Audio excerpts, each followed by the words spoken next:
সাবেক আইজিপি যার নেতৃত্বে বা শাপলা চত্বরে হেফাজত ইসলামের যে মিটিং হয়েছিল সেই মিটিংয়ে যার নেতৃত্বে সেখানে বোমা এবং গুলি মেরে হাজার হাজার এতিম সাধারণ মানুষকে হত্যা করা হয়েছিল এবং যিনি বিভিন্ন মিডিয়াতে এসে নিজে স্বীকার করেছেন যে আমি দায়িত্ব নিয়ে সেটা করেছি, যেটা না করলে হয়তো সে গভর্নমেন্ট পড়ে যেত। সেই আইজিপি শহীদুল ইসলামকে আজকে বিজ্ঞ আদালতে নিউ মার্কেট থানা একটি হত্যা মামলায় হাজির করা হয় এবং এই মামলায় আপনারা জানেন যে ওয়াদুদ নামে একজন ব্যবসায়ীকে হত্যা করা হয় পুলিশের গুলিতে।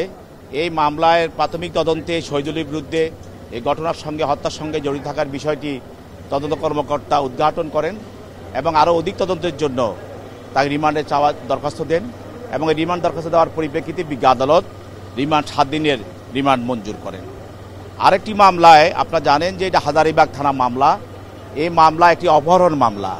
এই মামলায় এমন এক ব্যক্তিকে এই মামলা আনা হয়েছে, আপনারা সোশ্যাল মিডিয়ায় দেখেছেন, বিভিন্ন টেলিভিশন এবং ফেসবুকে আপনারা দেখেছেন যে আব্দুল্লাহিল কাপি, পুলিশের সাবেক ঊর্ধ্বতন কর্মকর্তা আব্দুল্লাহিল কাপি, সে এয়ারপোর্টে পালিয়ে যাওয়ার সময় তাকে পুলিশ অ্যারেস্ট করে এবং আপনারা দেখেছেন যে সে এক গণ আন্দোলনের সময়, ছাত্র জনতা আন্দোলনের সময় যে লাশগুলো পড়েছিল সেই লাশগুলোকে সে ভ্যানে উঠিয়ে নিয়ে সে আগুন দিয়ে পুড়িয়ে দিয়েছিল খুব নির্মমভাবে।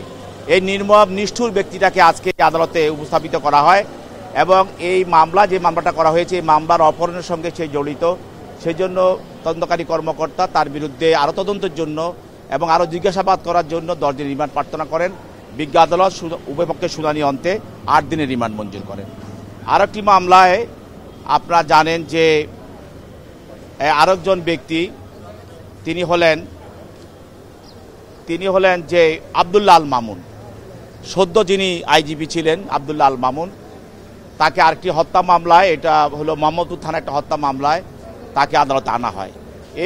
এই আজকে আব্দুল্লাহ আল মামুন যখন এই ছাত্র আন্দোলন চলছিল, ছাত্র জনতার আন্দোলন চলছিল, কোটা বৈষম্য বিরোধী আন্দোলন চলছিল, তিনি প্রধানমন্ত্রীর কার্যালয়ে গিয়ে তার সঙ্গে সলা পরামর্শ করে এবং সেখান থেকে বের হয়ে আসে তিনি তার অফিসে সাংবাদিকদের সামনে এবং টেলিভিশনে বিভিন্ন মিডিয়াতে তিনি বলেছেন যে কঠোর হস্তে এই আন্দোলনকে দমন করা হবে এবং এও বলেছেন যে দেখামাত্র গুলি করা হবে কেউ যদি এই আন্দোলনে শরিক হয়।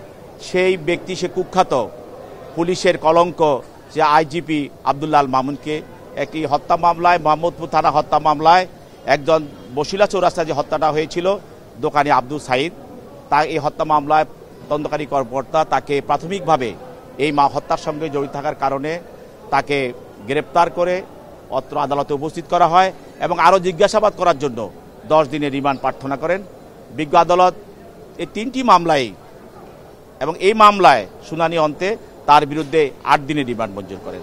উভয় মামলায় আসামিপক্ষে আইনজীবী ছিলেন, তারা তাদের বক্তব্য রেখেছেন এবং রিমান্ড বাতিলপূর্বক জামিনের প্রার্থনা করেছেন।